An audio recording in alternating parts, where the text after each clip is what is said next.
Raphael. Not as quite, actually. I'm just warming up, by the way. But I'm really into technical stuff, so maybe something came out. But thank you for the words, man. I appreciate it.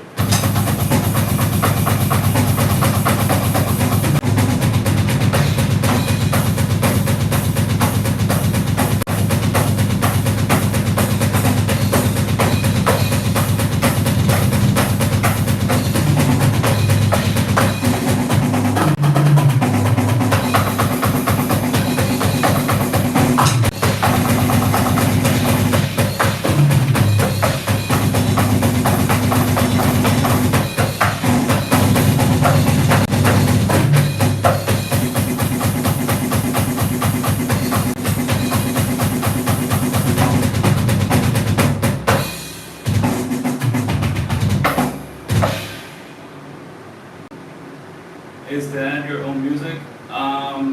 Well, I'm mostly into metal and rock, so nothing specific going on here with my music or my band's music, but eventually we play metal, so some patterns are not the same, but they're within that influence.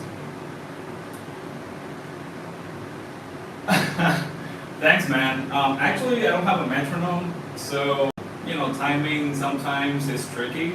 So I like to jam around for about I don't know, a few minutes, maybe 5-10 minutes, and then if I want to practice to regarding technique or maybe any band material, I would set the clip to make sure it's on point.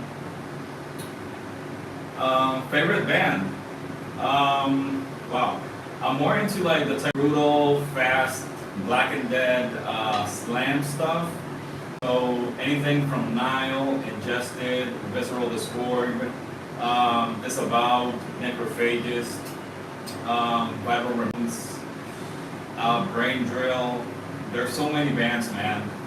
Masochist, pretty overrated band. So yeah,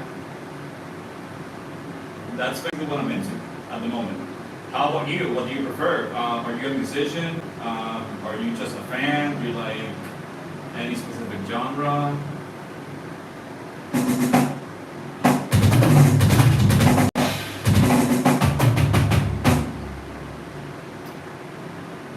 Oh, thanks, man.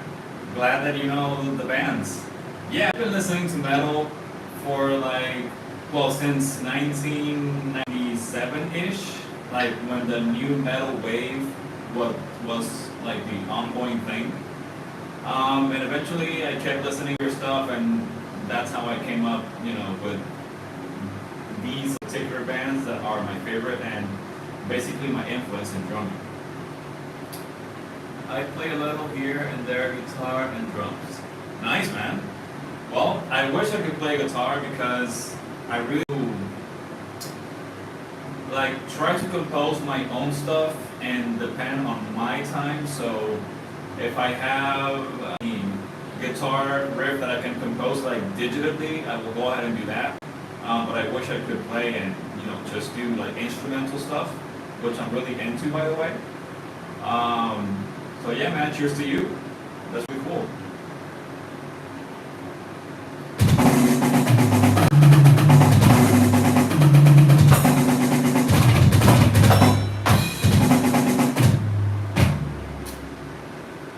Getting into a slam mood, awesome, man.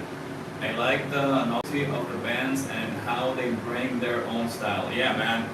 I'm always down to listen to Visceral Discord. Those do slam so hard that they're the main band that I start my mood on, and then I may listen to some other stuff random things. But my main band is Visceral Discord, the Slams from the Ingesting Putridity album. That fucking album is a masterpiece, man. I used to songs, and I did a cover of some of the songs here and there. Love it, man.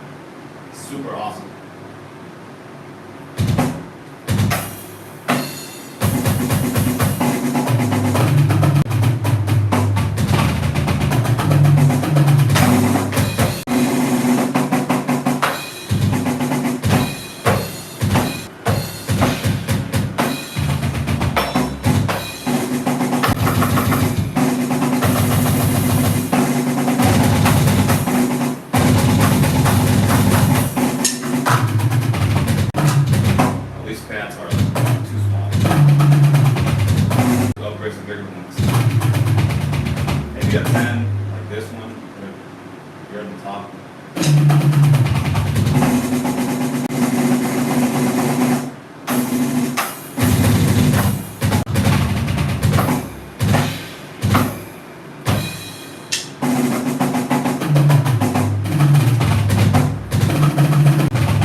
find subgenres that have a great catalog and the artistry to match. I started with 80s metal, big Metallica fan. Nice. Well, I'm not gonna lie, I didn't like bands overnight. I used to listen, obviously, like to Metallica, to AC/DC, Iron Maiden, Slayer, of course. Who else? I was never into Megadeth or Anthrax. What else?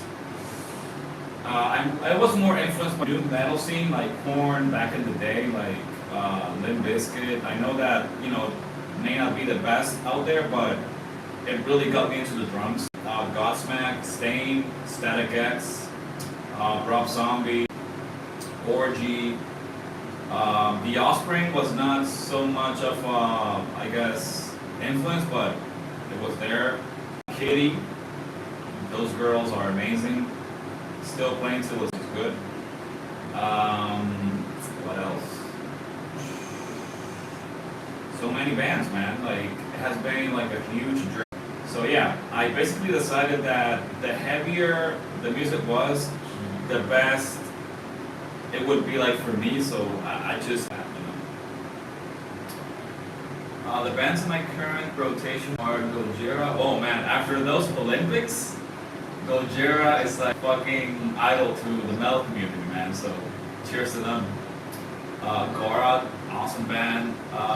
The Cup, the Less, Dad Boys, haven't heard about them. And the Scenic Passage, yeah, awesome band as well. So yeah, nice catalog, man. I normally stick with like certain albums. I've been lagging on finding like new music, so maybe I'll have to update my knowledge on that and try to, you know, find some stuff to change like the playlist a little bit. So thank you for reminding me that.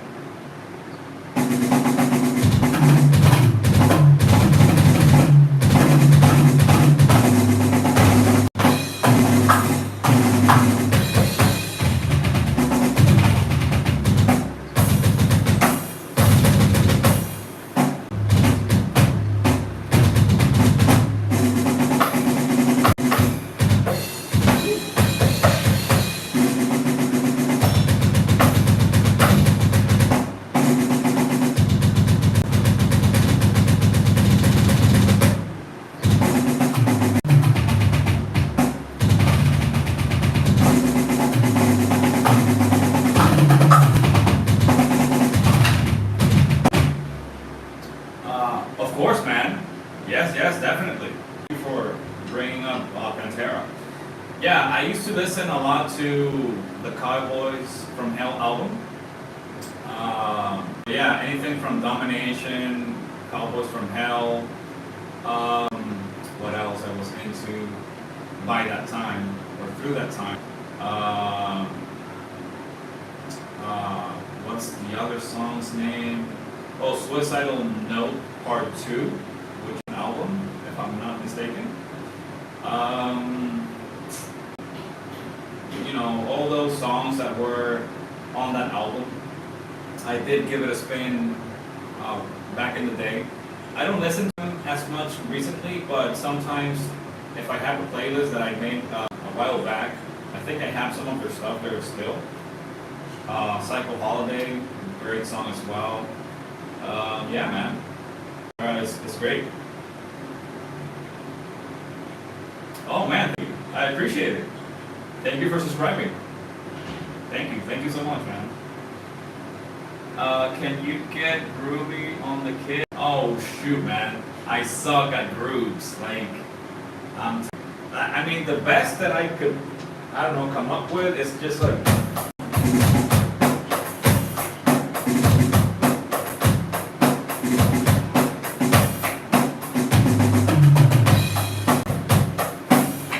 Stuff like that. I've been lacking so much, you know, with grooves and stuff like that because I'm always like into metal, composing metal, and like the musicians that I work with, like everybody, it's into that vibe. So, and like I suck. Sometimes if I learn something, I try to replicate that, I'm more like a self-taught drummer.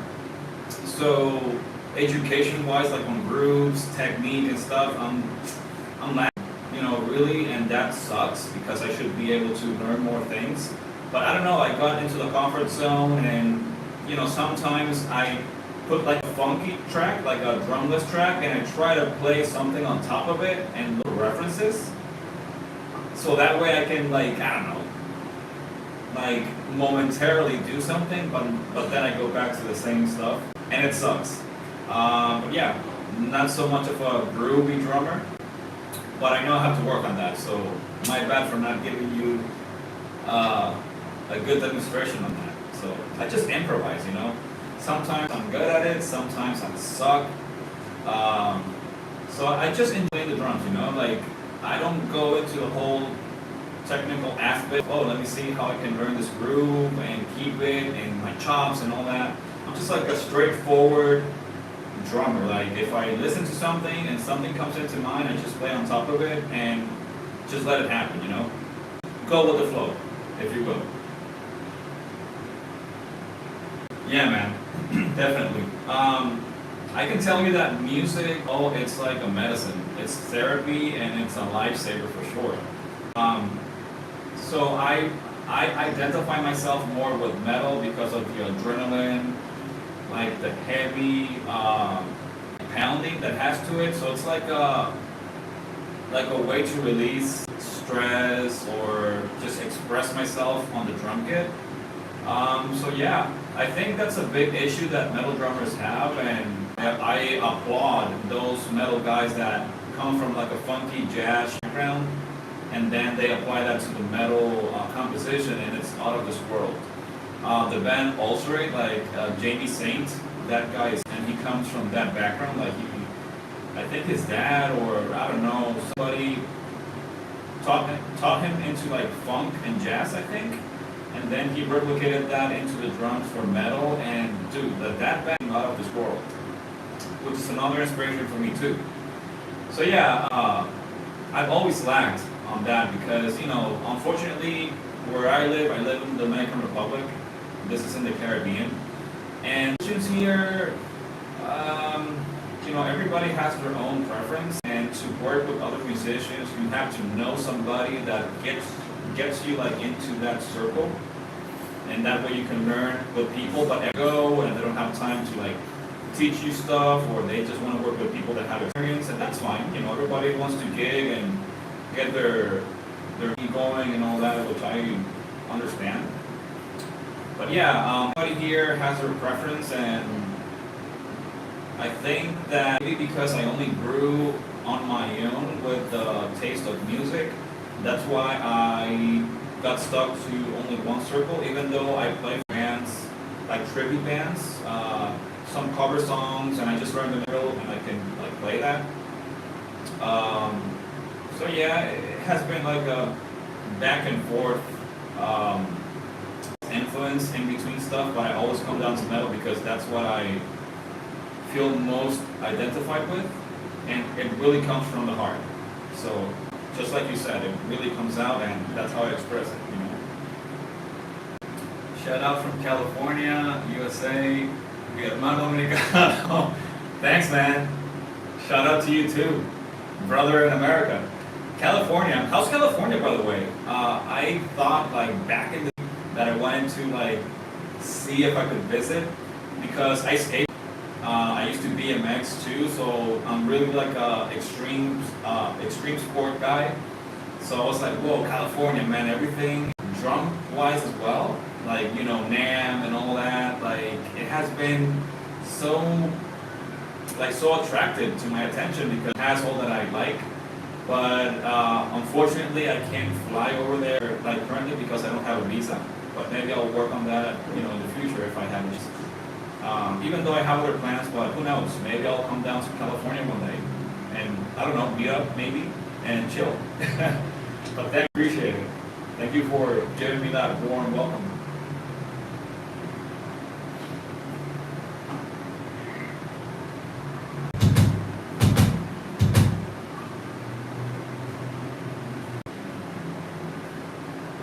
Seems that like the chat is still working.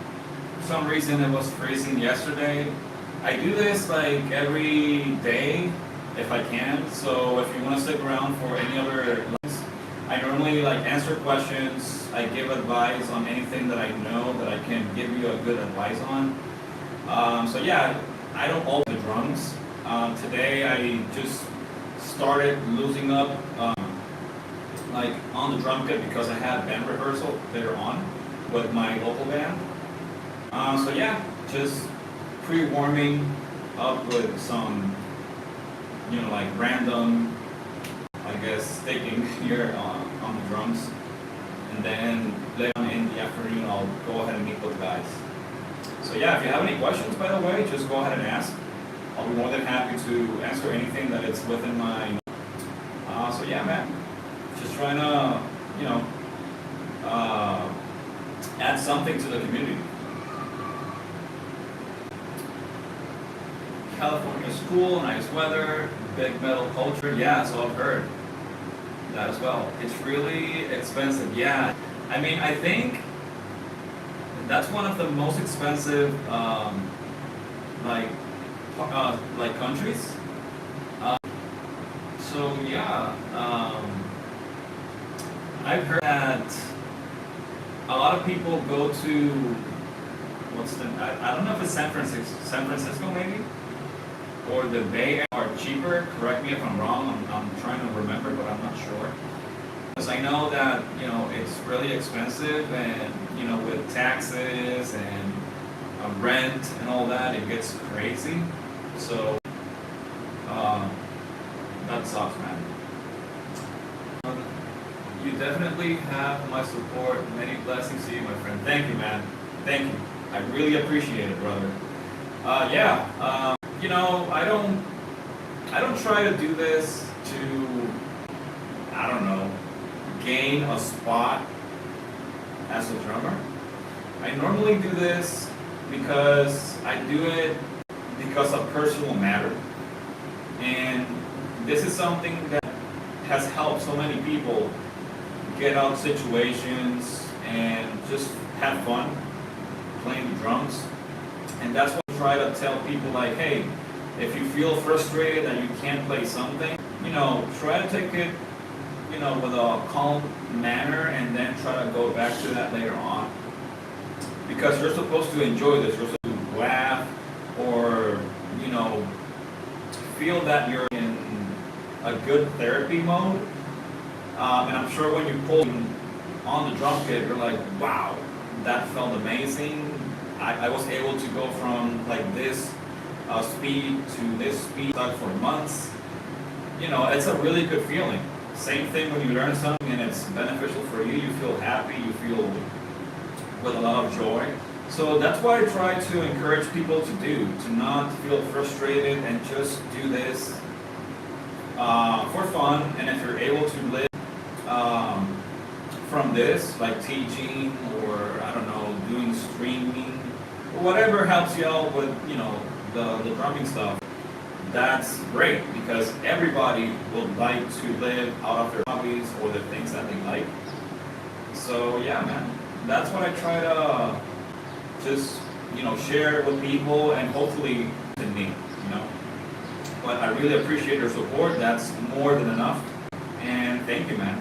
Thank you for being so kind. I appreciate it.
listening, there's no echo because like this is an open room.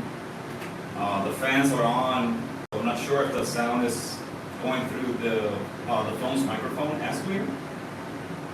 So yeah, let me know. Don't want to be like hitting all these rubber pads or meds without like projecting the sound because the speakers are like back here. But this is like the, I don't know, decent angle I can get. So you guys can see me, like really playing on the drums. Yeah, and if anybody has any questions, anything they want to share, feel free to do so. Oh, great, man. Thank you. I appreciate it. Yeah, I haven't set up the drums to like eliminate the ambient noise and just like have the drums go into the internal microphone and project it live. If I do that, then you guys wouldn't be able to hear my voice. Purchase wireless microphone, and when I get that going, try to enhance like the drumming experience, I guess, without this ambient noise. Because I know it gets a little annoying at some point. Like kids in the background playing, like dogs barking, people maybe like talking out loud. Because I live like in a big residence of buildings. As you can see, like there's a building back there. So I like to do this throughout the day, like throughout the morning between 10 and 11, where there's a little bit of silence, people are working, and I'm not disturbing the neighbors. At night, I try to nap and not play so much on the drums because of people come back from work and all that, and I have to respect their time and their sake to have some peace. So yeah, I normally do this throughout the morning and maybe in the afternoon if I don't have anything pending and I'm like free. I'll just sit down for a little bit and go live, share things with you guys. So yeah, I'll try to make that better later on, so that way I don't the neighbors and you guys can hear a more clear audio, I guess.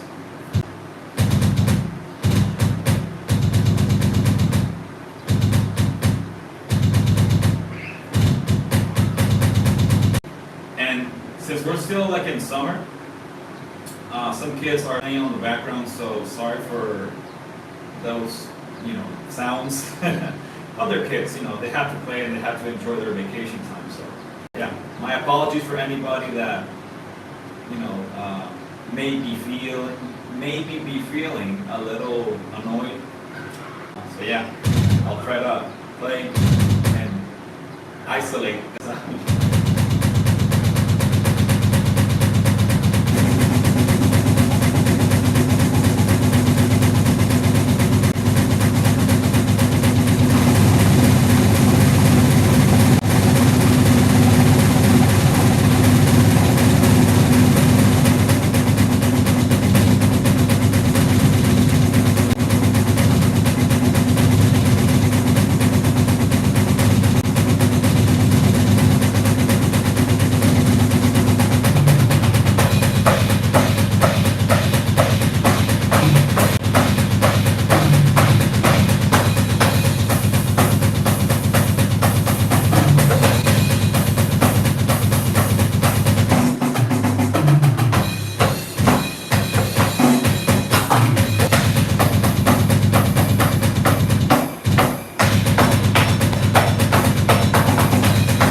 I feel that they are complex. um, One time, again, like I suck at this and I know it's a problem. When I know about something and I practice to it, I may get it down, but then I stop practicing and then I move to the same thing again. So to be honest, I've been way behind, even with the terminology, to be honest. Like a friend, a person, a drummer, that came into the chat, he told me if I could play triple, I forgot what it's called, triple something. And I'm like, is that like a rudiment?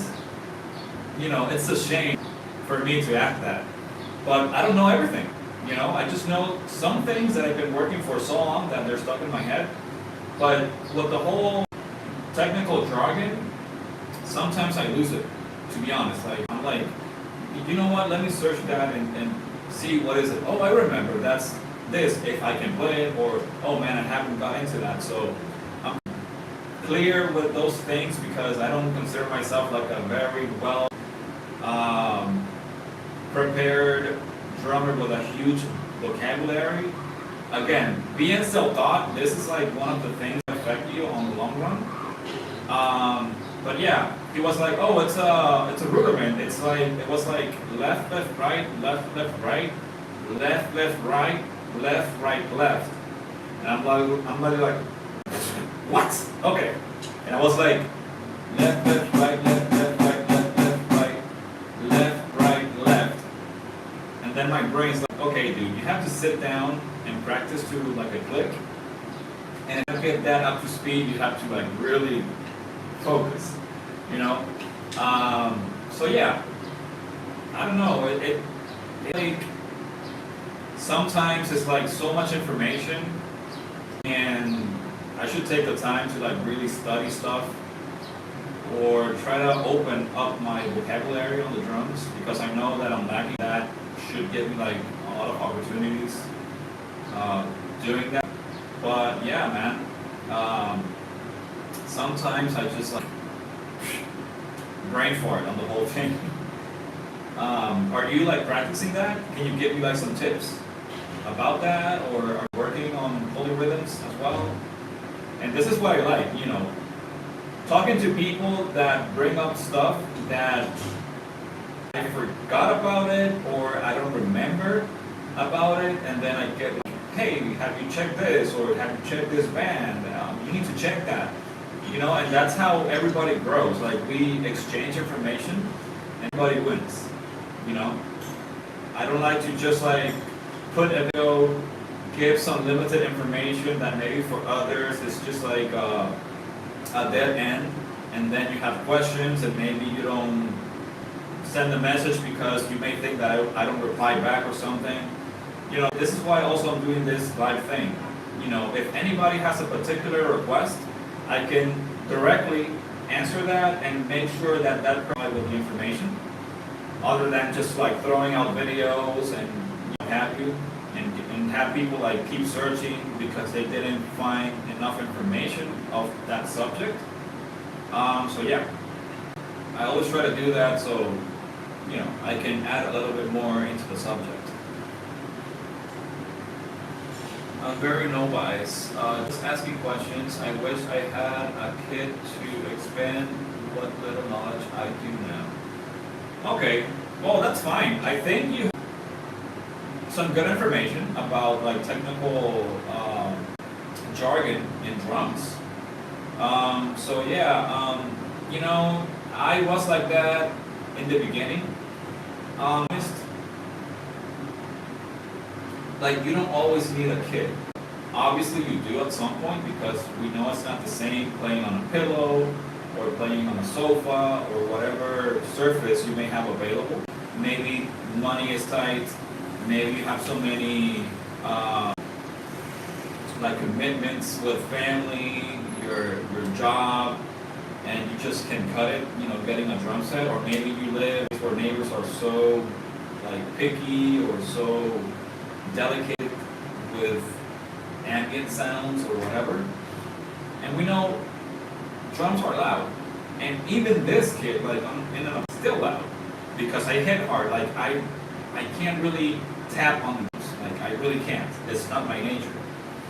But I started with a pillow, like the sticks of the hangers. I just broke off the hanger and started like air drumming or hitting stuff, listening to bands that I like, and I'm like, oh, because again, I'm self-taught, and everything that I learned was by ear. I didn't actually study many things drumming. I just like listened, liked the thing, play along to it, and that's it. And then later on, I was into the whole technique stuff, rudiments, and I just normally use like 3 of them, like single strokes, some paradiddles here and there, some unison as well, because of the blast beat thing, to like hammer blast, or do the traditional blast beat, to alternate in between right and left. So I just got the tools that I needed for what I do. I never got so crazy about the whole technique world, and there's so many out there that, my God, you have to be like so young, I guess, to start, and then when you're at a certain level, or at a certain point in your life, you're like, okay, I know about like 10 rudiments, 15 rudiments, or the whole book, who knows. But yeah, man, don't feel discouraged. Try to build your muscle memory, even like with 2 pencils and a flat surface or a book. Whatever you can get your mind working on, when you try to take that to the drums, obviously you're going to have like a pair of sticks that are longer, maybe a little heavier or weird feeling, but try to replicate that on the drums. If it's paradiddle, you're basically exercising your mind. And when you take that to the drums, it just happens, because it's like going to the gym. You want to build muscle mass, or you want to gain some, like, in your body. You have to train your body to understand like the movement. You have to like you're working at paradiddles like at 100 beats per minute, for example. Let's say 100, right? You start. Whatever.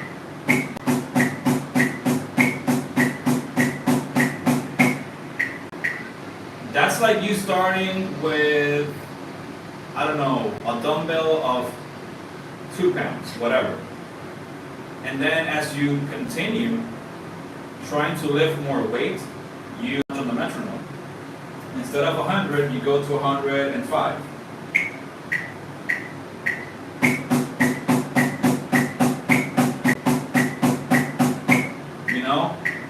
Then you go to 110, 115, 120, and it's a ladder.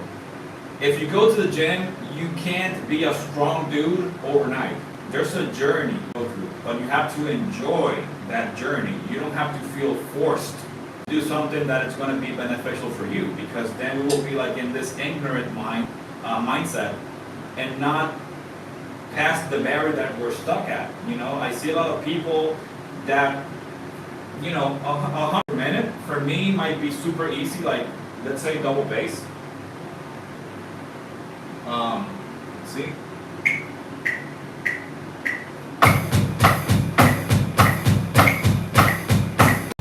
See, and sometimes I even go faster than I'm supposed to. And then you have to go to another pattern.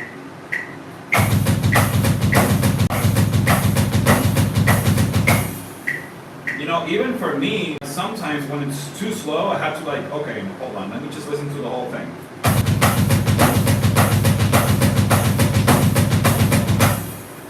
You know what I mean? Like, even us that like learn stuff, we have to always come back to that and practice it, because we get like stuck on the fast stuff and then we forget about the slow stuff, and then you have problems switching in between the speeds. So the same concept goes to anything you do, and also when you don't have the tools, try to make the best out of it. Like, don't rely that, if I don't have the drum, I'm not going to play. And normally this happens when you start young, or maybe you're a kid that wants to play the drums, but if you don't have a drum set, you don't feel motivated to do so. And honestly, the first thing to do is to like teach kids how to hold a stick. That's like the first part. And even though you have to even give them the stick and let them play and watch or see what they might be doing wrong. Like if they are too stiff, or if they just like throw the sticks around and hit whatever they want without having like the synchronization in between patterns or parts that they're trying to play. Drums, you have to teach yourself that, or you have to pass that to others to not develop bad habits. So don't feel discouraged. Like the bottom line is, do what you can. If you only can play with your hands, do that. Like whatever. Just train your body, train your muscle memory, train your muscles, your wrists, your arms, your feet, your leg, your hip flexor muscles, your calves, your ankles, whatever you work on, you have to train them. And if you feel that something's not working and you're like working at a certain speed, just lower the speed. If 100 beats per minute are too fast for you, or it's too fast for you, lower that to 95. If it's still too fast, go to 90. Like you have to search for the sweet spot of your leg. Like you have to learn how to walk before you run. This is like, simple math, I guess. But I think you know what I'm saying, right? It's going to be more enjoyable for you to get into the basics, know your principles, and move forward in progress. That's how you become a solid drummer and a more well-educated drummer, instead of just like throwing things out there and hope for the best. Oh, today's a good day, I'm gonna play good. Tomorrow's gonna be a bad day, I'm gonna suck at the drums, and then you're gonna be within that loop. Back, not having like a steady pace of your own control on the instrument, So whatever you can, man, do it. And when the time is right, or maybe you have the chance to buy a drum set, either a kit or an electric kit, do it. And then enjoy that moment. But you already learned so many things that it's going to be even more amazing to express that on the drum kit, So that's like the beauty of it. I didn't got my first acoustic kit living in an apartment where I actually just forgot about even the neighbors, and I'm gonna do this. I don't care what anybody says. I was like more like a rebel guy back then. And I just like set up the drums and played, enjoyed what I did, and it helped me a lot. But I got my first drum kit like when I worked for it and I paid for it. It was used. Obviously I have to restore it because it was in a really bad condition. It was like until I was like, what, 24 maybe. So 3 years after I got into the whole drumming scene, or drumming stuff, that's when I decided to get a drum. You're right, I just have to start somewhere without the kit. I'm okay with my roots. Yeah, if you have also like a practice pad, and you have your sticks, that's more than enough. You do the same thing with your feet or your legs. Just replicate the same thing that you did with your hands within your possibility, and transfer that to try to play together in conjunction or in combination, so you can get both limbs, up to speed and up to the same level. Give me 1 minute. Let me grab this, and I'll be right back real quick. Sorry about that.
back again, guys. Sorry about that. I'm gonna leave like in a few because I have to take a friend to her friend's house, and then I'll be back later on. But in the meantime, let's just enjoy what we're doing. I'm using a pillow. Okay. I know the reverb isn't the same on the drum surface as opposed to the pillow that absorbs all the shock. Maybe I can ask my wife for a practice drum pad for Christmas. Okay. Well, if he supports what you do, go ahead and do that, man. But if the sound is a problem, I don't know if you're maybe playing on the pillow because of that, because of the sound that you're going to project, maybe if you play like in a hard surface. I don't know if you have like a mouse pad laying around. Try to get a book or get a flat surface where you can put that mouse pad. I have like a big one here, but like the smaller ones, you find a book that is really big enough to fit the pad, and that it's going to give you a little bit of a feel of soft rubber pad, and it will give you a little bit more of rebound. So with the pillow, you're going to work your wrists, and you're going to develop like the strength, and because you have to really work those muscles in your wrists, and if you get some fingers going, through the practice session, that will be great as well, because you're going to strengthen your smaller muscles from your wrists as well. And that shouldn't sound too loud, and you can get the feel of the rubber pad, before the actual one,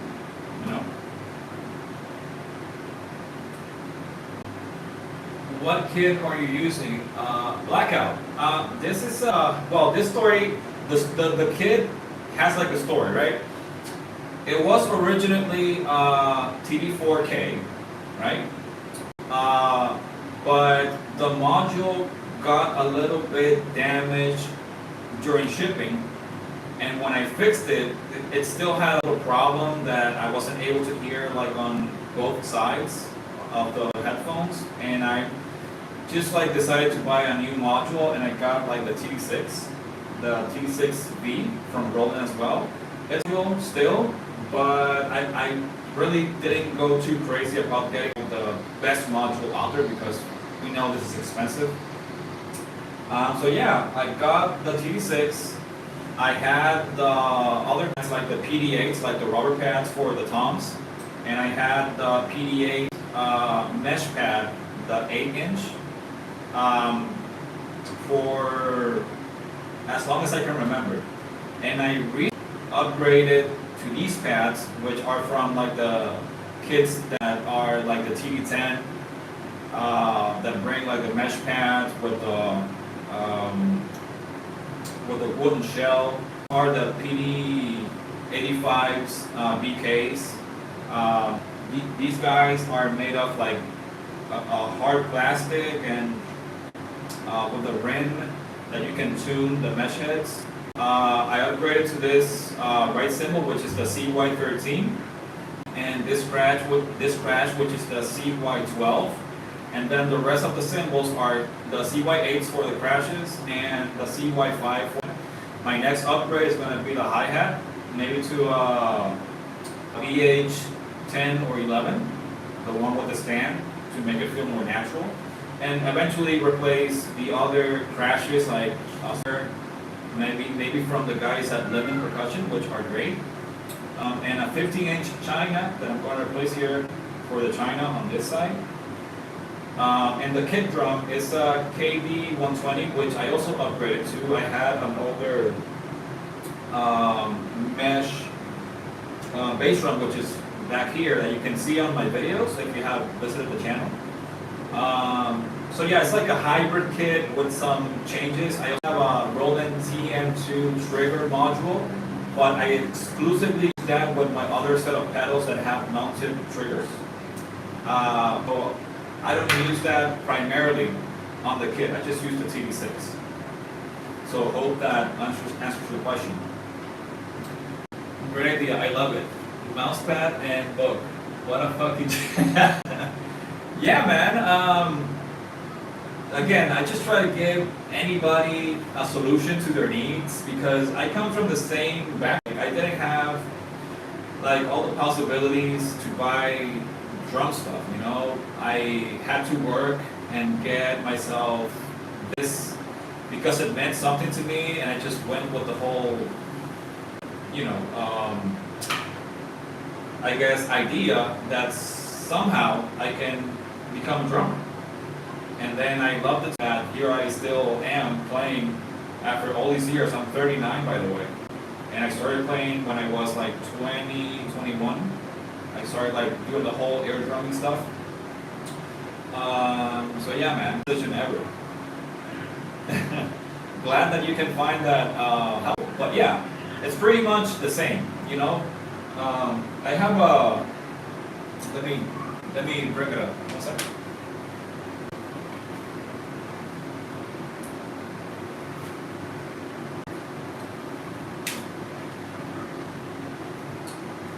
So this is a rubber pad from Matrix. As you can see, very rubbery. It has like a hard surface. It has like another surface down here for like lower volume, more maybe dynamic range, accenting. The center that gives you a louder projection of the sound. Same for the sides. But yeah, this is basically rubber on a wooden surface. So replicate to a book and a rubber surface. It doesn't have to be as hard. It can be flexible because that doesn't give you much bounce, but it does give you some decent rebound, and it works your wrists a lot. It's like the step to feel a little bit more rebound other than the pillow, because the pillow absorbs the shock of you hitting the pillow. You know, if you just hit the pillow, your stick goes like into this up mode, and then you have to pull it up again with your same strength. And that is what really makes you work so hard on the surface, that when you get into like a bouncier surface, you're like flying, you know?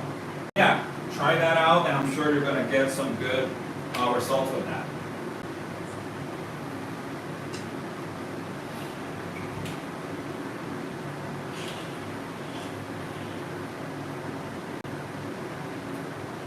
Blackout. Let me know if the information went through, because sometimes I know that you guys may lose connection, or the chat may act up or something, I don't know. But let me know if the information went through, man. If not, I'll go ahead and repeat the whole thing.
Ghost notes.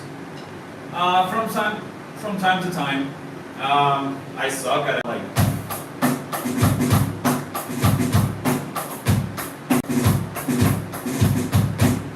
You know, from here and there.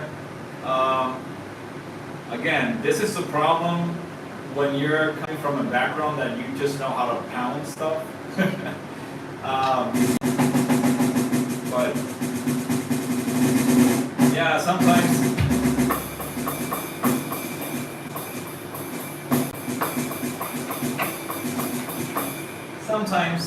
I'm not a ghost note player. I just literally like pound things, you know. But sometimes, you know, to get interesting, and I just like throw myself into the pit and see what happens. MLC. Yo, MLC, I think I saw you on a live session. Forgive me if I don't remember, but by the looks of your message, seems like we interacted before. How's it going, man? Welcome to the live chat.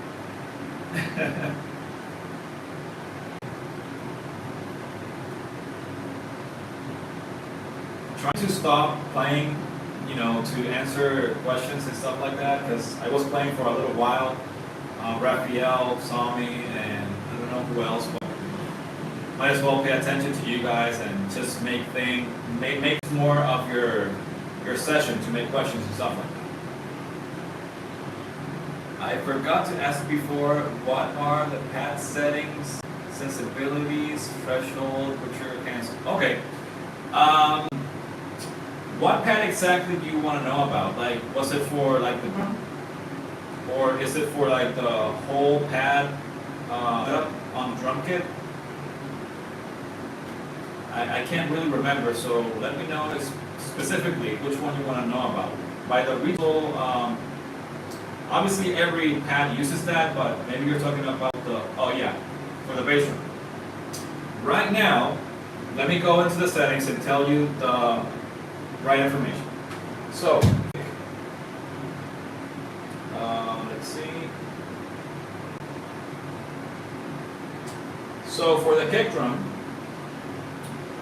the sensitivity is high because I put on a nylon patch, and it's actually at 16 right now. But luckily, the sensor on this pad is not as close, so it gives me a good dynamic range when I want to play.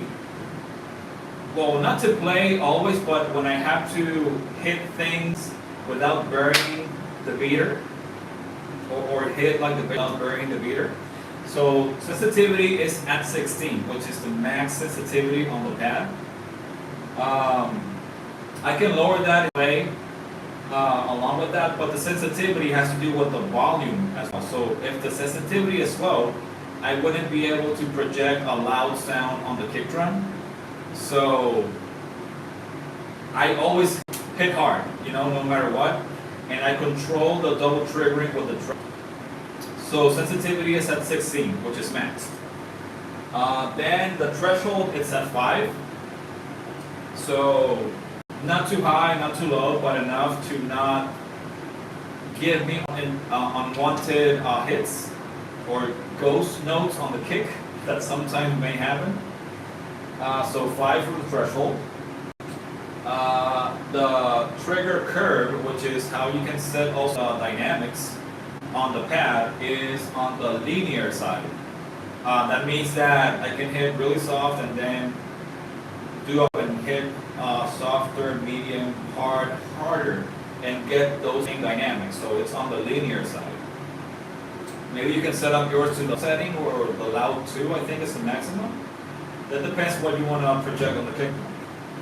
The X-Talk cancel is off. That way it doesn't cancel the pad when I'm playing in between the other pads, because that is for the pads to like cancel a sound in between the others. So I have it off to avoid that. And for the other settings, let's see. The scan time is at 2.0. The retrigger cancel is at 1. So it's at its lowest. 1.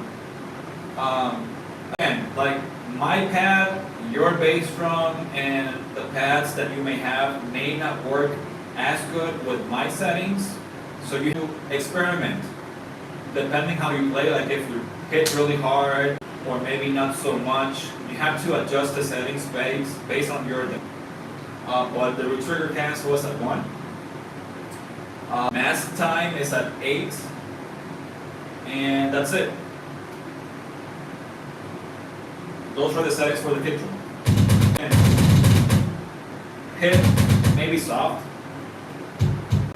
and get that low volume, and then hit really hard, get that projection. So yeah, it works for me. You're welcome, man. About the spring tension. Spring tension is maxed. I'm using the Demon Drive, Pearl double pedal, the direct drive. Spring tension maxed out. I can get more tension out of the spring, but when I tested it, it was like too bouncy, I guess. And when I was warming up, it was feeling like a little awkward. I went back to the setting on the pedal, because this pedal has like marks where you can set like the tension level, like really low, not so low, medium, tight, and then tight, or maxed. So right now it's maxed, so I can get that, you know, like beer swing going, 300. That's it, with not much of an effort, only using the ankle technique. Oh, it's Tambolero. I knew that somewhere. I saw like maybe either your picture or the comment we had. Thank you for jumping in again, Tambolero. Glad to help. Thank you, man.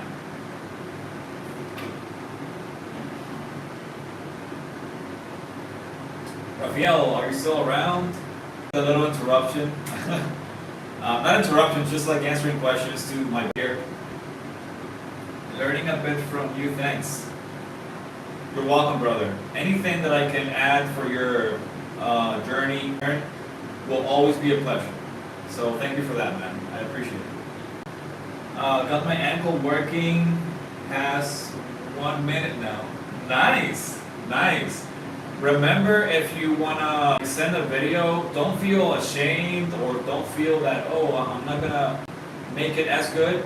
Don't worry about that. If you want to send it over for me to check it out and give you some feedback or see how you progress, that will be awesome. I would love to follow up on your case and see how you have, like, you know, gotten better at the ankle technique.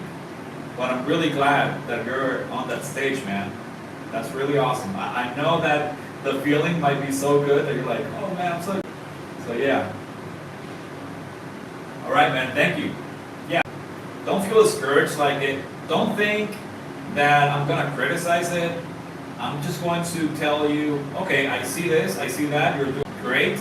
Just try to do this or do that, you know, to enhance maybe the technique. So anything that I can help with, I'll be more than happy to provide that information to you. I'm here cooking. Oh, okay. Nice to know, Rafael. See, Sasha, start and stopping with the ankle technique. Okay. I'm gonna, let me see if I could change the,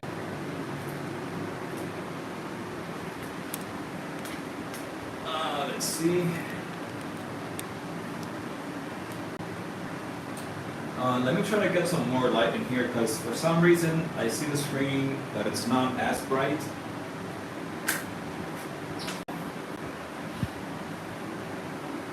All right, Sasha, can you see my feet? Is it a good angle? Let me know, because I want to make sure that you're getting a clear view on this. Good question, nice one, Sasha. Yeah, man, that's a common question. I actually made a video that's on my channel. So Sasha, if you want to see more detailed performance, you can also check that out if you want to get more into like other details. But yeah, I'm gonna give you like the main idea. Okay, good. So start and stopping. I'm not gonna play a double bass pattern for you because that doesn't really explain. I'm going to give you the principles and the basics on how to start and stop the motion. Okay? So, in my case, I have a high spring tension. It's very tight. For you, it may not be as tight, but why do I have it? Let me even bring the phone closer so you can see more in detail. Okay. So, having a tight spring tension, which is something that you can also try in a different manner. Just like James Payne advice, you can remove the spring and just work with the motion of the ankle, but just like letting it bounce, or trying to just find a way that you could do that on the pedal, you know? But besides that, when you place your feet on the pedal, it already brings the beater closer to the head. Your heel is resting on the floor, and this section of your leg is supposed to be completely fixed. Now, when you're going to start the ankle motion, you're going to press down on your pedal, not too hard to the point that you bring the beater to the head, but to the point that it's close enough to give you that starting point or that balance point, which means that my heel, if I do this, comes down to the floor.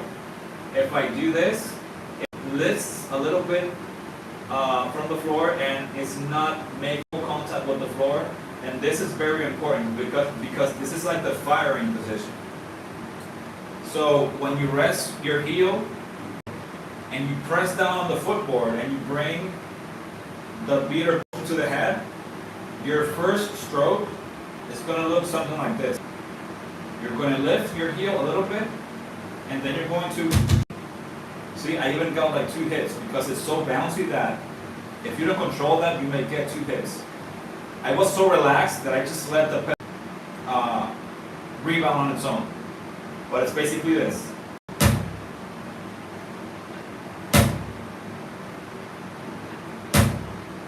See?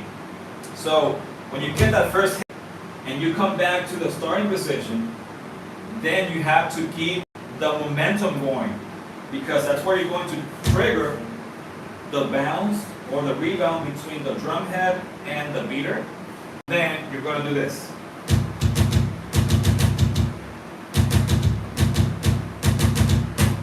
You're going to try to experiment rebound, and you're going to try to control that motion. Okay?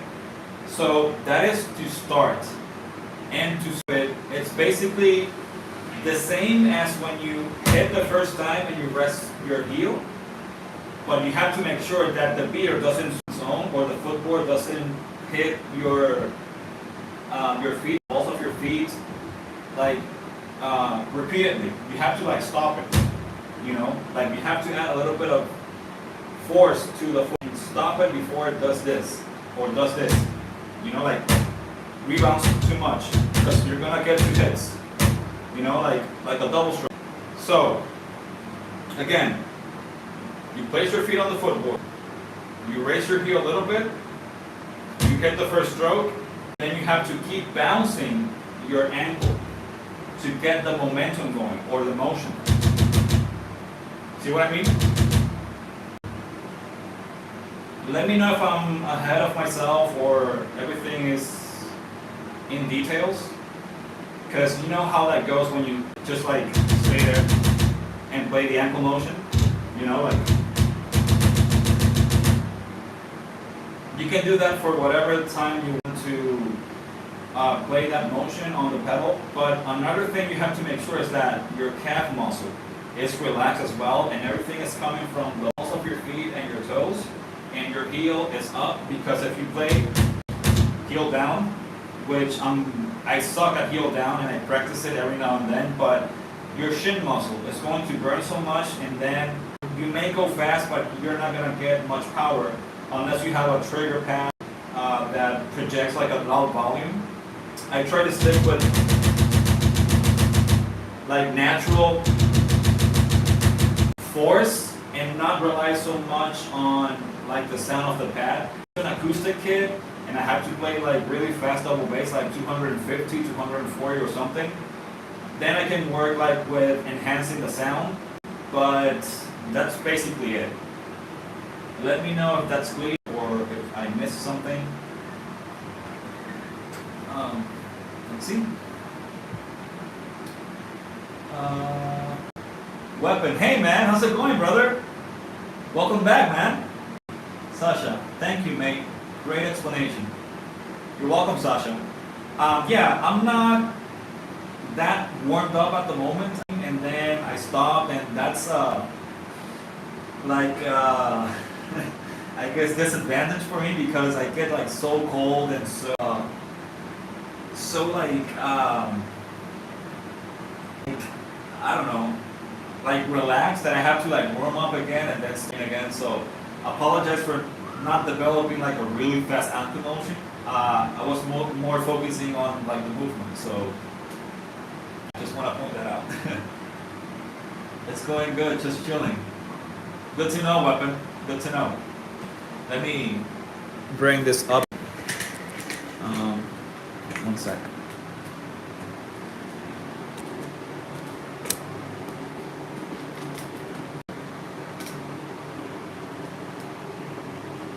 I think it's all right. Yeah, I think it's. So what's up, man? How's it going? It's getting hot. This humidity here sucks.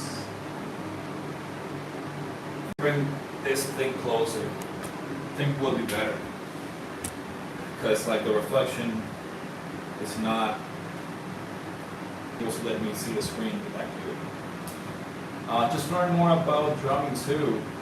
I tried a few times but never got it right. Okay.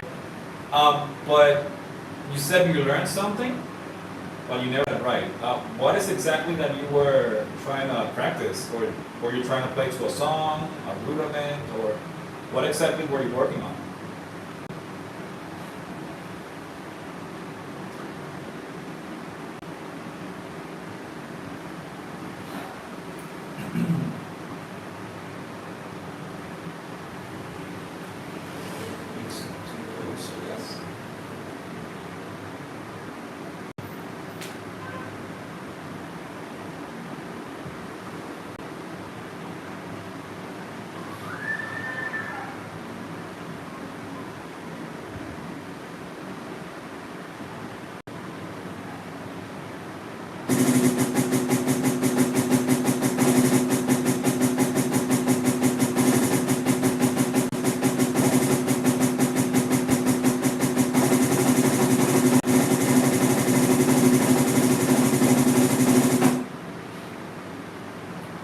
Yeah, just now. Been watching you for a bit.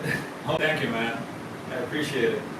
I was working on just like a basic, but my feet mess up a lot, and going from focusing on 2 things to 4 things is hard. Yeah, sounds more like the independence on the drum kit, and I know it's one of those difficult things to learn, that you synchronize your hands with your feet, but then you have to play alternating on one beat with your hand and on another timing or in another beat with your feet. And it gets confusing, you know? Like if you play unison, which is like 2 hits together,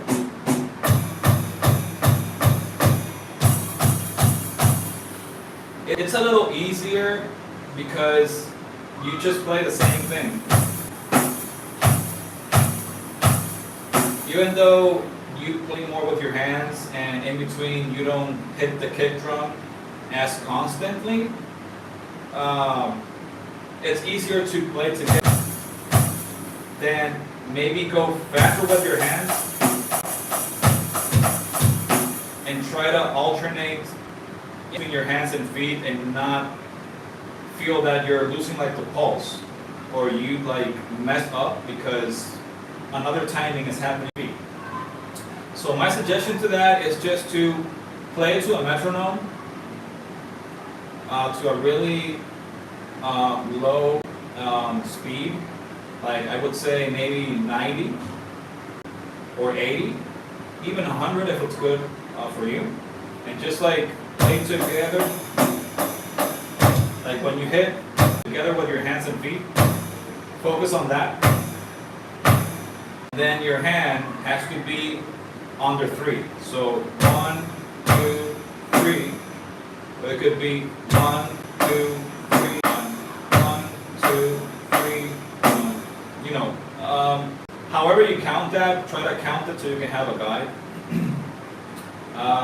Or 1, 2, 3, 4, 1, 2, 3, 4, 1, 2, 3, 4, 1, 2, 3,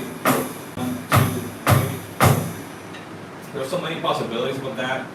So try to work synchronizing your limbs and then maybe work synchronizing it with some odd tempos or odd time and see how that works for you. I play ankle from 160 to 190, get over 190. Nice, Sasha. That's really nice. At 60, that's impressive. I have to not stomp, but I play more with a combination of my legs, my calves, and a little bit of ankle. So I don't play the full leg motion at 160. I start playing like around 170, 175 and above. So how do you get over 190? Endurance exercise, man. Definitely. For example, if your max tempo is 190 and you're able to hold it for, I don't know, 15 seconds, 20 seconds, 30 seconds, a minute, what have you, you have to start building the endurance ladder. What I mean by this, if you can play 190 for 15 seconds, do that. And then jump into like pit, I guess, of the challenge of playing 195 for the same time. If you can pull 195 at the same time, like the 15 seconds that you set on the timer, you're in good hands. Then try to step that a notch to 20 seconds. Then try to upgrade that to 125.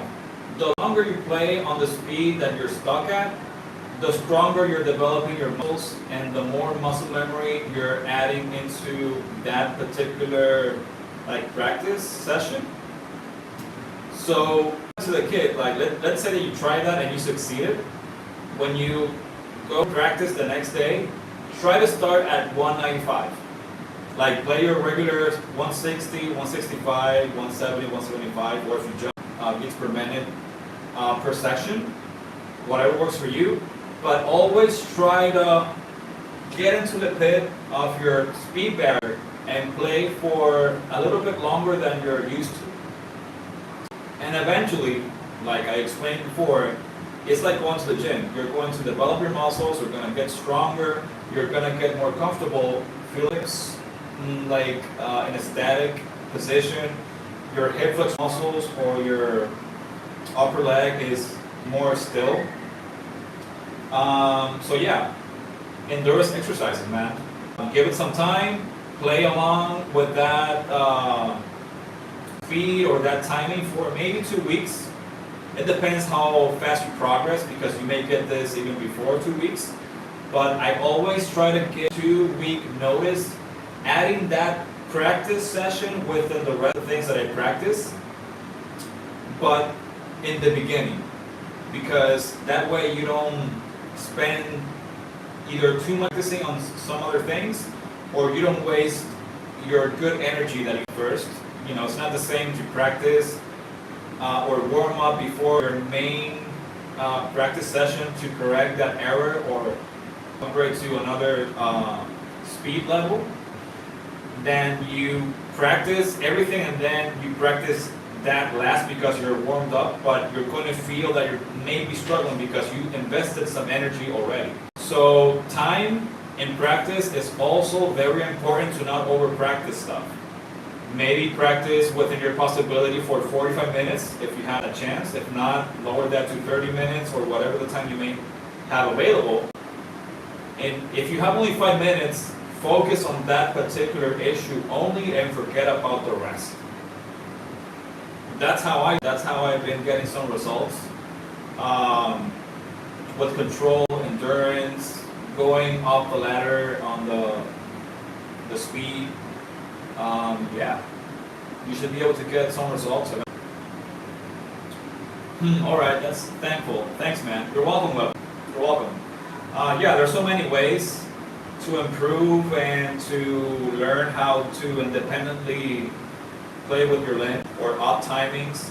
But don't feel frustrated, man. Remember, you're like a bass player, and your main instrument is the bass.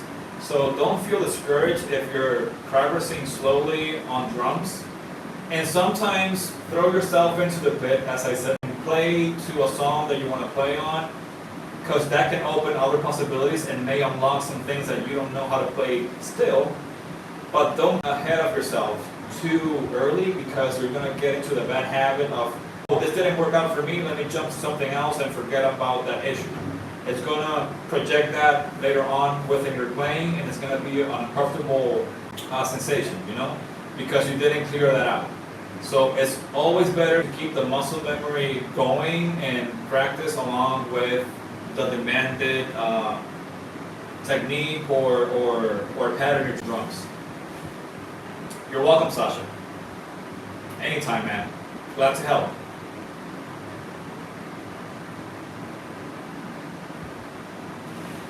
Felt that the clock stopped for a second.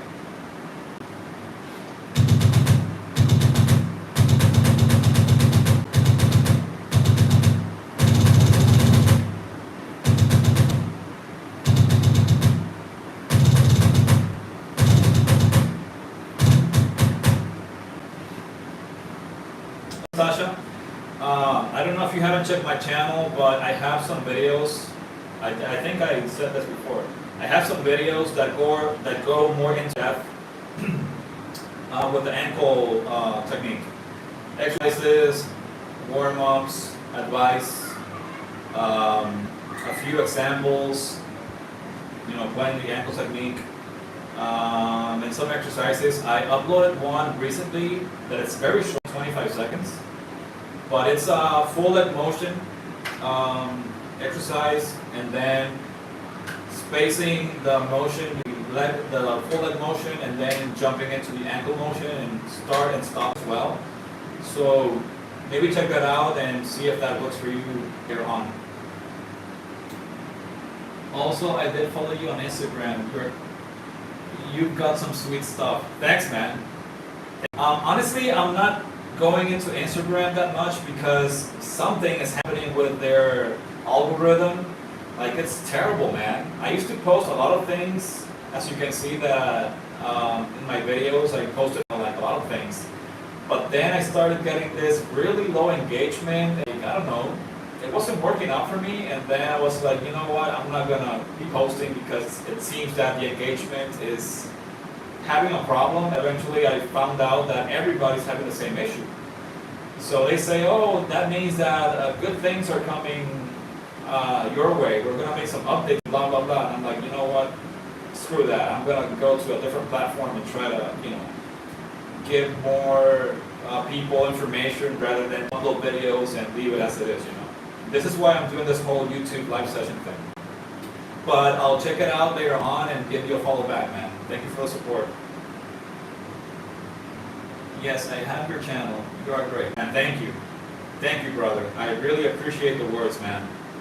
Yeah, then again, as I was telling Weapon, I don't want to sit here and play drums about you guys that have questions, that have concerns, that need advice. And as I said, if it's within my possibility, I will be more than happy to help out. So I don't want to show off or play and just forget about the main reason why I'm here, which is you guys. So yeah, that's why I'm not playing right now.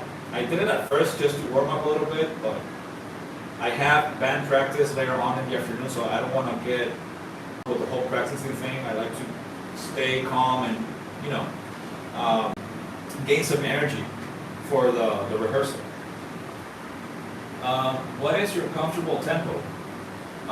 Like double bass wise, overall.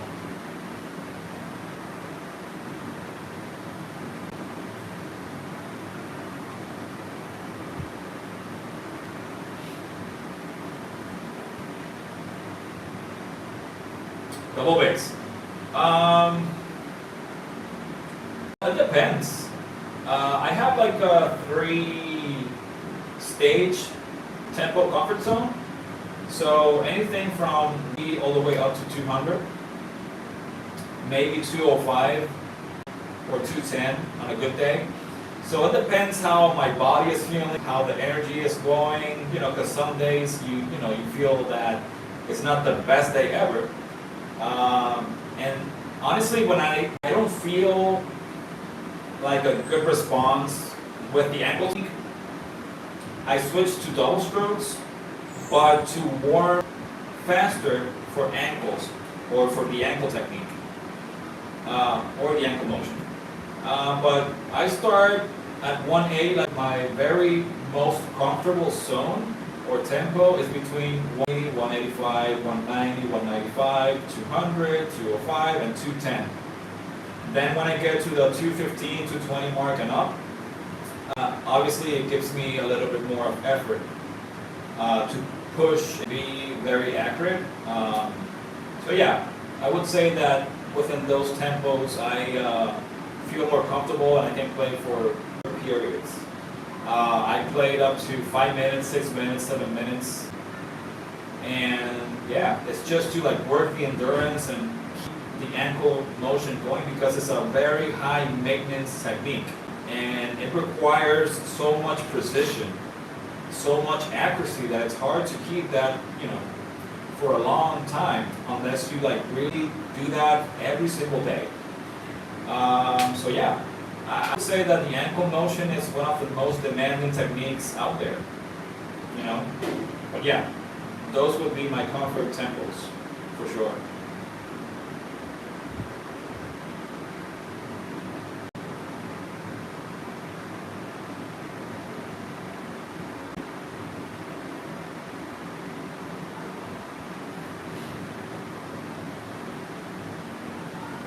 You're welcome, Sasha. Anytime. One other thing that I can advise about like the speed limit barrier thing, always remember that if you can play for more than 10 seconds, that means that all you have to do is train as much as you can, but don't overdo it. Because honestly, this is a mental thing. When we feel afraid that we're going to fuck up, that we're going to lose control, and we're going to start flamming, or we're going to start playing unisons, you know, with the beaters, we immediately like drop it and get frustrated. The best way to approach this is to disconnect yourself from any other thing that might be disturbing your mind or that you may be thinking about. If you're not an overthinker or anything like that, that's great. But I think that's the most common issue with people that fail on anything. Because you have that barrier and you're so afraid of going above or over that barrier that you fail. But you set yourself to failure when you do that. So if you can approach this thing in a different manner, physical and mental, go more with I can do this, let me set the timer, or let me just play without a timer and try to hold as much as possible until failure, which is okay because your body has a limit. You know, there are some speeds that your body may not be able to adjust right away. But that's where you identify the problem, you sit down, practice, and at some point you overcome that. I play 180 for 20 minutes. Wow, that's crazy. 20 minutes it's a crazy time. I would say that it's not bad, but I would use that to my advantage, and instead of playing for 20 minutes, which is alright, the most time out of that session, like solid, you're like, okay, let me try to do the same thing with life. You know, obviously the longer you play, the faster your muscle memory and your body figures out how to play that speed for longer. But 20 minutes, I think it takes away too much time off your practice session if you're focusing on speed. Honestly, the shorter the practice, the more, it's like less is more. I play for 45 minutes, and if I'm working on speed, let's say I want to start warming up and building comfort in between speeds, I would start like, okay, let me do 30 seconds of 180, 30 seconds of 185, 30 seconds of 190. So I add 5 BPMs every time I jump to a higher tempo.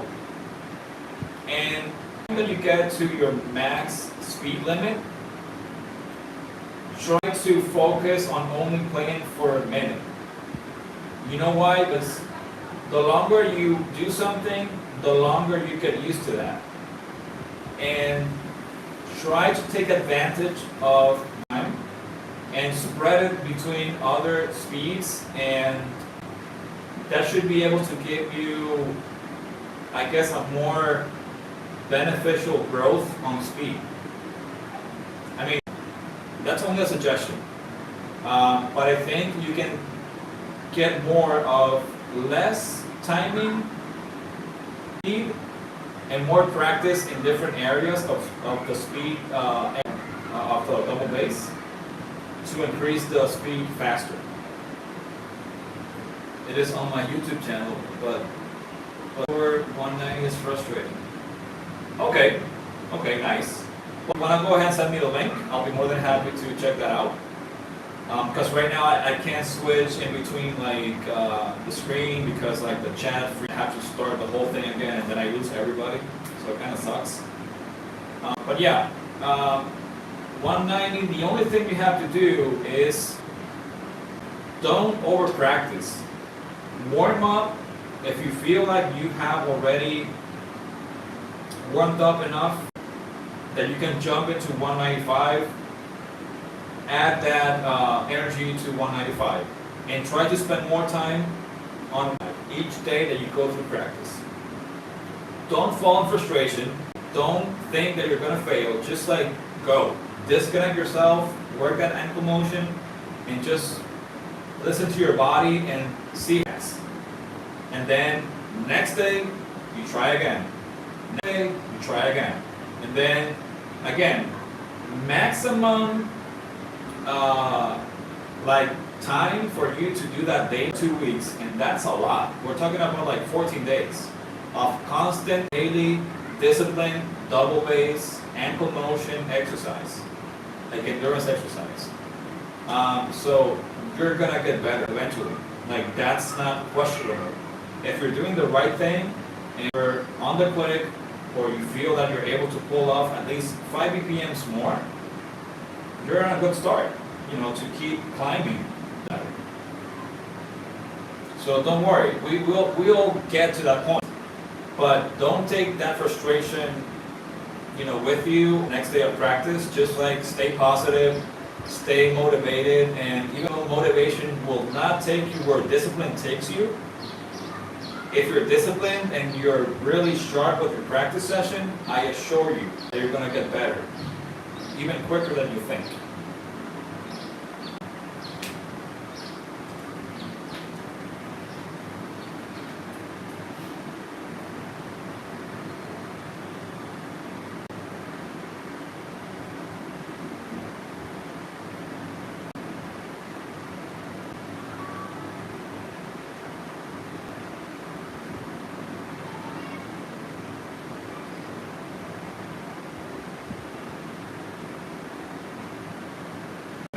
Good. As long as you have some motivation, you know, then again, you're off to a good start, but stay disciplined. Discipline is like the mother of all success.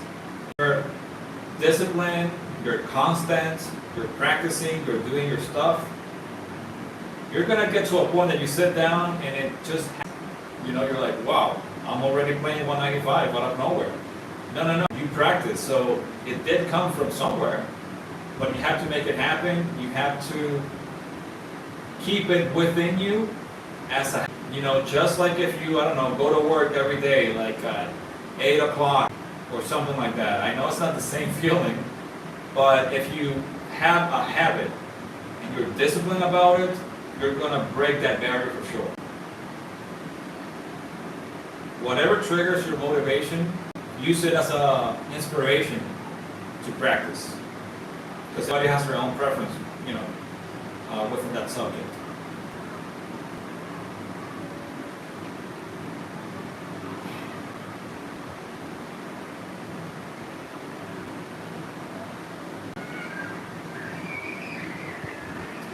I practiced over 2 years.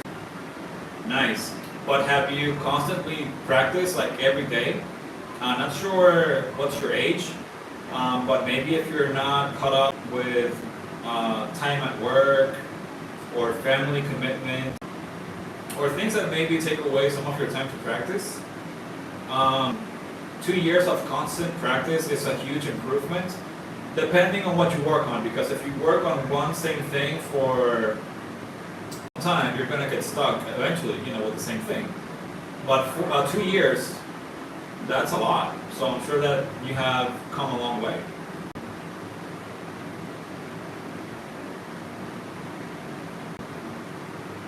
Oh, you're 51. My respect to you, man. 51 is still drumming. That's awesome, brother. I could be doing the same thing, but I'm still pushing. So when my legs stop answering, which I won't think they will, I'll keep drumming, man. So that's really nice to have, like you of that age still trying to do this thing. And 3 days a week. Okay. Do you spread the days in between Monday, Wednesday, and Friday or something like that? Or you just play 3 days in a row? I assume that you have a lot of things going on in your life, so maybe that's why you only play 3 days a week. I'm assuming, right?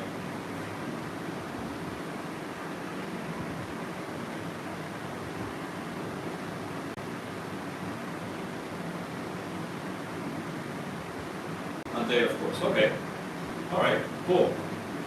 That's fine. As long as you're practicing and you're holding your sticks and you're playing double bass or what have you, I think it's more than enough, brother. A day off tune. Yeah, that's okay. Yeah. That works for a lot of people because you get time for your muscles to breathe, to relax. When I take a long break, let's say I'm off the drums for 5 days or something, and I come back, all that I practice automatically happens. And that is what keeps you going, man. I've seen results out of nowhere. Sorry, I keep saying that, but out of nowhere, it's just I wasn't expecting to see the results that clear. And I'm like, whoa, this is why I have to be consistent, with practice. And man, it's a huge improvement for sure.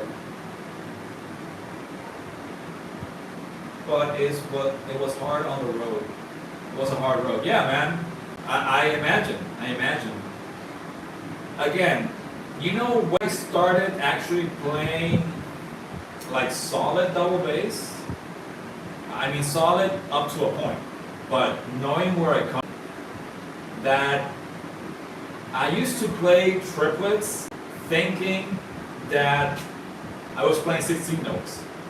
And I was so wrong because my body wasn't ready for the fast stuff that I wanted to play, but I was so into the music that I just dug into the material and I'm I'm gonna do this, man. And I muscled through the whole thing. And that was one of the worst things that I did because it developed so many bad habits that I was okay, I had to reteach my body again. And my muscle memory has to be rebuilt to eliminate these bad habits. And I'm very glad that I did, man. So I know it's hard. I know the frustration. I know it gets really like hard, you know, to the point that you're like, what? I'm gonna just like do something else. But if this really has a meaning to you, or it gives you some type of, you know, like a well-being sensation or what have you, go back. You know, it's never too late, man. Man, I'm 16. Yeah, I think you told me. Did you just turn 16? Or maybe somebody else told me that they were 15, but I don't remember if it was you. But I know that you're a young guy, Weapon. I know that. But that's okay. Even though you're 16 and Sasha is 51, everybody, based on their experience, can learn things. You know, not everybody knows every single. So, you know, it's good for us to interact and share knowledge. You know, when somebody asks a question, then the other person's like, hey, I wanted to ask that question too. Thank you for that, you know. So yeah, it's always good. Man, I turned 16. Okay. Yeah, so you were close within the same range as the other person. Because so far, I think, me asking, of course, I've only had like 2 young people on the chat, which have been tremendous participants, like you and the other person, forgot or his username. But it's always good to have, you know, you guys that are young getting into this type of stuff, and you know, us that have a little bit of time working and experimenting, we can, you know, some information for you guys to work with. So thank you for joining the community, man. I appreciate it.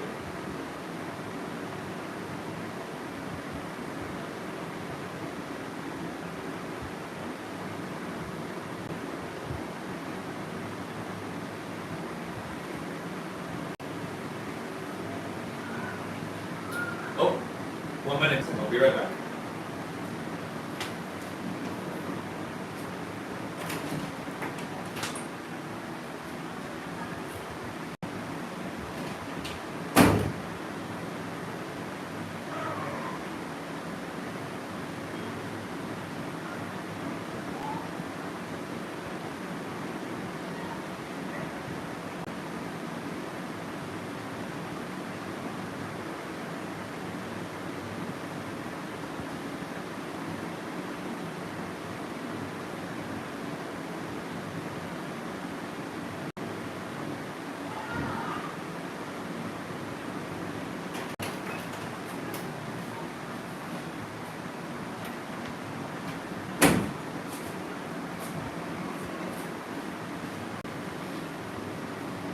Okay, back again, guys.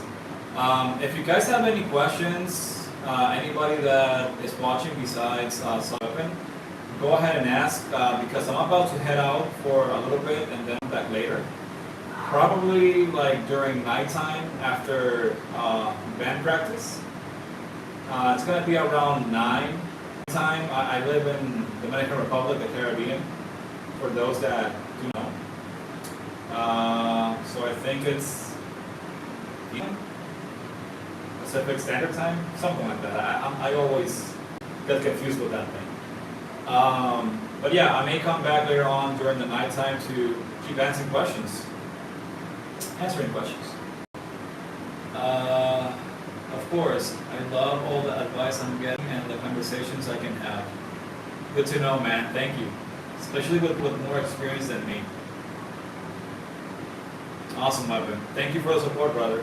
Yeah, you know, here, this live session that we're, you know, having together, my main goal is for everybody something.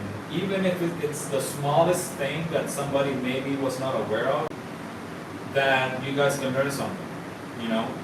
And not always just like upload videos, as I was saying before, and just sit there. And I think this is a better way to address questions thoroughly, instead of maybe waiting for a message or thinking that I may reply later, because, I don't know, some people do that and they reply back when somebody has a question, and I think it's a good thing because that means that you're not being open with the information that you're giving out. So if somebody doesn't acknowledge that through a video, try to have a live session, and if the person is subscribed to you, you should give that person some attention because that's your audience, right? So yeah, glad to help, man, and any advice that I do within my possibility, you have my support on that. There's no problem.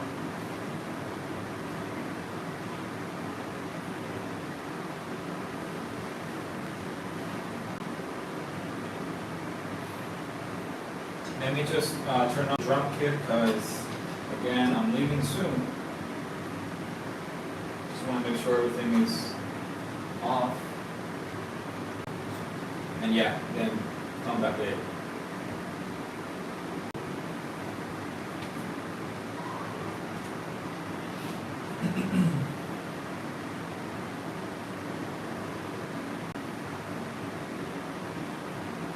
Thank you for being so damn great, brother. You're welcome, man. Yeah, I just try to be as, I guess, motivational and humble, as I can. Because there's no ego or no time for thinking you're like the big thing, because we're not inventing the wheel here.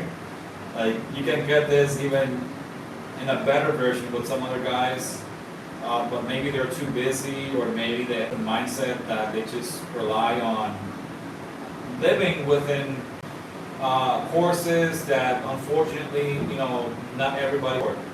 So I think the information should be free unless you want to really be serious and invest in your learning path. So yeah, that's up to whoever wants to go that route. Yeah, man, glad I can be part of this and add something to the mix. So you're welcome, man. I appreciate the words, Weapon. I really do. Sasha, chain drive or direct drive, which is better? Well, there are two different things that are the main advantage and disadvantage with chain and drive and direct drive pedals. The good thing about chain drive is that it's easier to control, for sure, because the chain flexes, so your foot kind of keeps the same momentum and you don't have to push maybe as hard because it's like the inertia of the pedal works within that flexibility. Same with strap drive. And it gives you a little bit more, and you're able to control the pedal easier. With direct drive, you have to play very consistent, and the same exact movement that your feet do, it transfers to the pedal, but accurate and more precise. So it's definitely harder to control if you're coming from a chain drive, strap drive background on the pedals. But I did that, and to be honest, my first direct drive pedals were Axis longboards that I have here on the back of the camera, down here. And I got them in 2007-ish, 8-ish, something like that. And I felt it was easier to play because, I don't know, for some reason I got really used to direct drive right away. But with Axis, since they're made of air aluminum, you feel that the attack is not as punchy or as powerful than with chain drive, because chain drive is like a catapult. Like, it really sends that beater with so much force and so much energy that brings out a more clear sound of an acoustic kit. Despite that, on an electric kit you can, manipulate the sounds or the volumes, the dynamics and stuff like that. But I would say that either one or the other should be better for those that can feel that they can play maybe more comfortable with either chain drive or direct drive. So they're both great pedals. I'm trying to get myself a chain drive pedal to have it there in my collection, because I have direct drive pedals. I have the human drives and I have the Axis. I used to have Iron Cobra strap drive, the one that has like the yellow strap drive, but I sold that to a buddy with my older kit because he wanted a double pedal, and I just like sold it because I was more into like the direct drive stuff. But I do want to get my hands on a chain driven pedal because it's just like different and it feels good. So yeah, I would say both have really good advantages. I wouldn't say that one is better than the other because there are two different worlds, and even if you had the chance to get yourself like a driven pedal and switch the chain drive for a strap drive, drive, that will be another option. Okay, Sasha, sorry to cut myself off, but I have to go. Got the little knock on the door there. So I'll be right back later on. If you haven't subscribed to the channel, feel free to do so. And then I'll be back with some other information, or send me a message. I'll be glad to reply that on the go, man. Thank you for coming. Thank you for sharing your information, supporting this live session. I'll see you guys in the next one, okay?